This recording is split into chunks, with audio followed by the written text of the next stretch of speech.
ঢাকা সিনেমার আলোচিত নায়িকা পরীমনির বিরুদ্ধে গ্রেপ্তারি পরোয়ানা জারি করেছেন আদালত। গত ২৬শে জানুয়ারি ঢাকার চিফ জুডিশিয়াল ম্যাজিস্ট্রেট আদালত এই আদেশ জারি করেন। এদিকে পরীমনির বিরুদ্ধে আনা সকল অভিযোগ আদালতে প্রমাণিত হলে কি সাজা হবে নায়িকার, সে নিয়েও চলছে নানান চর্চা। ইতোমধ্যে বিষয়টি নিয়ে গণমাধ্যমে কথা বলেছেন বাদীপক্ষের আইনজীবী। জানালেন, পরীমনির বিরুদ্ধে দ্বন্দ্ববিধির ৩২৩ ও ৫০৬ নম্বর ধারায় বিচার শুরুর আদেশ দিয়েছেন আদালত।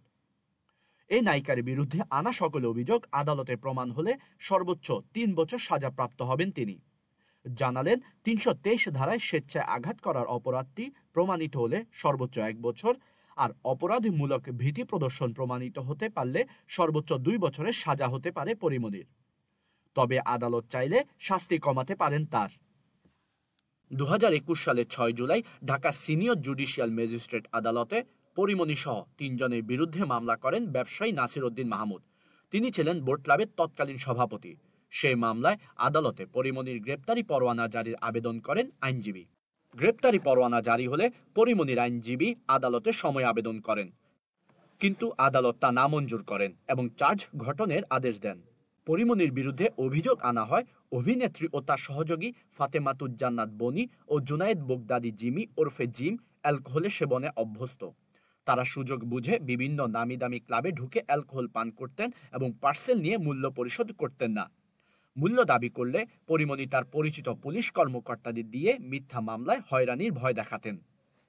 পরীমনির বিরুদ্ধে করা মামলায় বলা হয়, ২০২১ সালের ৯ জুন মধ্যরাতে পরীমনি তার সহযোগীদের নিয়ে বোট ক্লাবে ঢোকেন। ওই সময় বোট ক্লাবের সভাপতি ব্যবসায়ী নাসির উদ্দিন ও তার সহযোগী শহীদুল আলম ক্লাব ত্যাগ করছিলেন। ওই সময় পরীমনি উদ্দেশ্যমূলকভাবে নাসির ও আলমকে কাছে ডাক দেন। তাদের সঙ্গে কিছু সময় বসারও অনুরোধ করেন।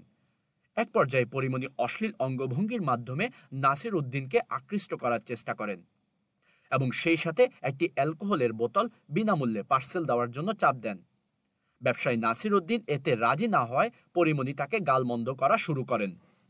এ সময় নাসির এবং আসামিদের মধ্যে বাদানুবাদের এক পর্যায়ে পরীমনি হত্যার হুমকি দিয়ে বাদীর দিকে একটি গ্লাস ছুঁড়ে মারেন এবং হাতে থাকা মোবাইল ফোনও ছুঁড়ে মারেন। এতে নাসির মাথায় এবং বুকে আঘাতপ্রাপ্ত হন। এই ঘটনা ধামাচাপা দেওয়ার জন্য পরীমনি ৫ দিন পর ২০২১ সালের ১৪ জুন ধর্ষণ ও হত্যা চেষ্টার অভিযোগ আনেন সাভার থানায়। সেখানে বাদী নাসির উদ্দিন, তুহিন সিদ্দিকী অমি ও অজ্ঞাত পরিচয়ের আরও ৪ জন সহ ৬ জনের বিরুদ্ধে মামলা দায়ের করেন পরীমনি।